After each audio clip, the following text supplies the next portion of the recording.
That's interesting. I remember getting to, and I won't say which episode, but it was pretty far along, and I thought, thank God I don't have any stunts. Because I can't even move these sleeves, but my like so much action, and you get to a point where you're just like quite a few episodes along, and you think I haven't had I've had a rehearsal for these stunts for every one. So I am really grateful for the action because I think it's also made the time move very quickly. You know, we have 24 episodes to do, and all of a sudden we're at episode 14 or something now. And but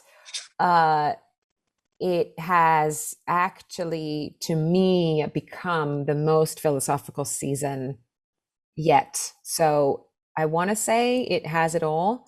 And you know, I think that the all that action and all that physicality has now made way for us to sort of take a breath and you know, I don't want to say get Okay. philosophical, but it happens. What we got left is to see these characters put in situations that are familiar and yet completely different to anything that they faced before. And in Gabriel's case, I think it's pretty much got him spinning. I think that's as much as I can say without ruining it.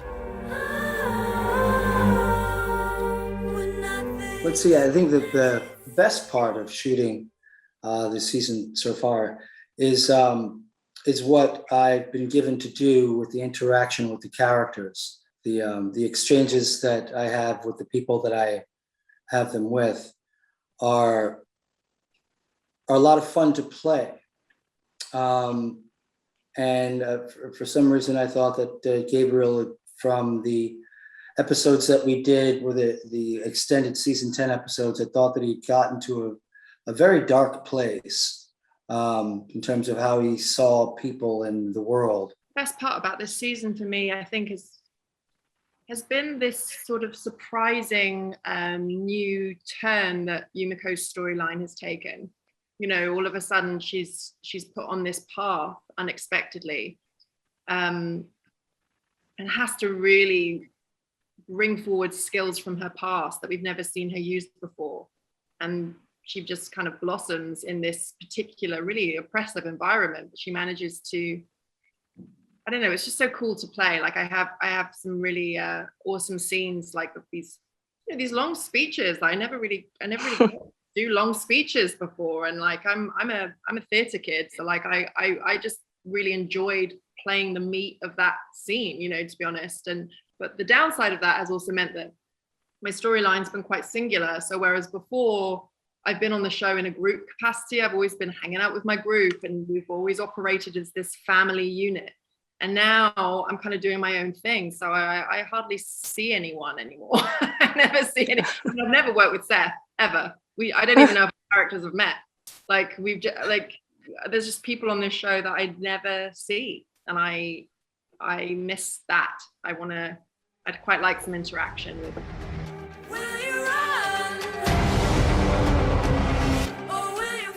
Just kiss and make up, I guess. You know, I think there was a part of Daryl back when Negan had those scenes with Rick under the tree, and Rick didn't kill him. I think back then Daryl would be he was upset that he didn't kill him. I think he should have killed him. But now, years later, Negan's done some good things. He has a nice side to him too. It was a long time ago. And I think from Negan's point of view, our characters were the bad guy. So, you know, you do things in this world that make you seem like the bad guy when you're really the good guy. So I don't know. I think some time has passed. So, you know, I think he'll let those guys solve that on their own. I don't know that we are going to reach a cut and dry solution. I will be honest. And I don't think it's possible to completely lay this to rest. There are things that have to get done where Maggie actually needs Negan's help. but none of that means that the conflict between them is over.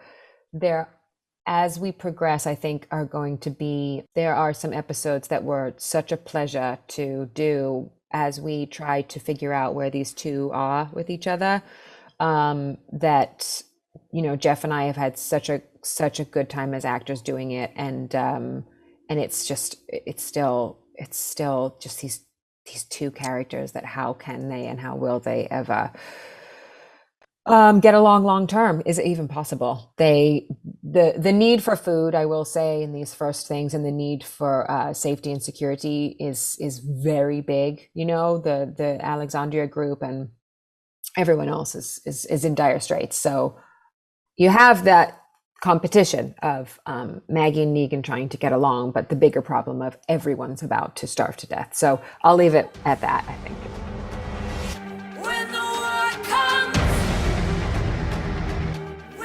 Oh my gosh, so many things. There's like I have just fantasies about a million ways that this could go, and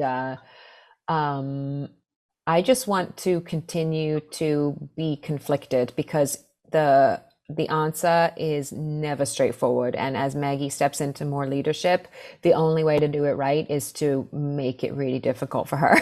And so as an actor, I'm like, of course there's no one solution. Look how many people we have. And as we meet and as the world gets bigger and bigger, there are only going to be more possibilities, and so more conflict. And I just want to continue to embody that challenge. Yeah, exactly. Go on, a holiday, and then have some stability, but then remember what it means to have it and to value it. But there are already so many things that happen that are hard for me to not give away, that I'll stop there. I want him to be happy. I want him to find a place of happiness. I want him to be surrounded by people that he knows loves him, and be comfortable in his own skin. I think he's always kind of teetering on the edge of being uncomfortable and not trusting people. And, he always puts other people before himself, I think. So even right now on the show, he's putting the children before himself and the other people in the group before himself. He needs a spa day. You know what I mean? He needs a giant spa day. Yeah. Okay. He needs to be pampered a little bit.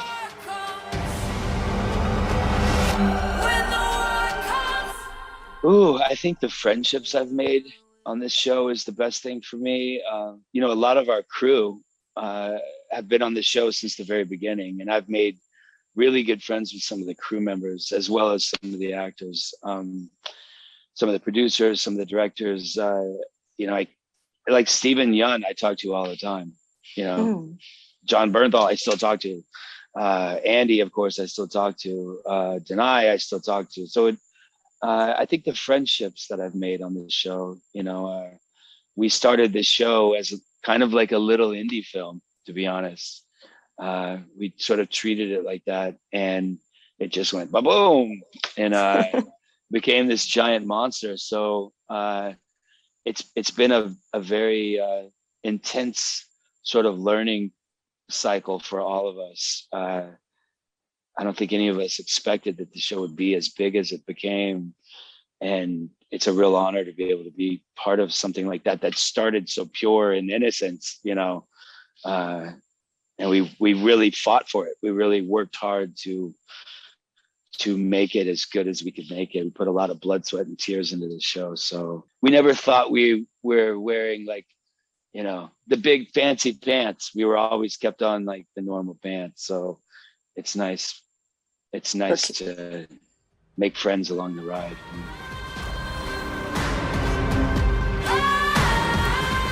No, I think it's going to be great. I've heard some ideas around it, and it sounds amazing. So no, I'm not at all. And we've been on Walking Dead has been on the air will be 11 years by the time we finish it. So I think it's nice to do something fresh and different.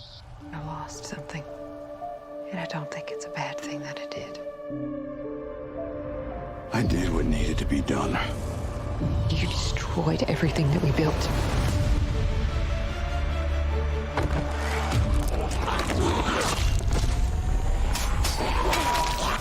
The only way this works is if we trust each other. So what do you say? If you say trust him, I'll trust him.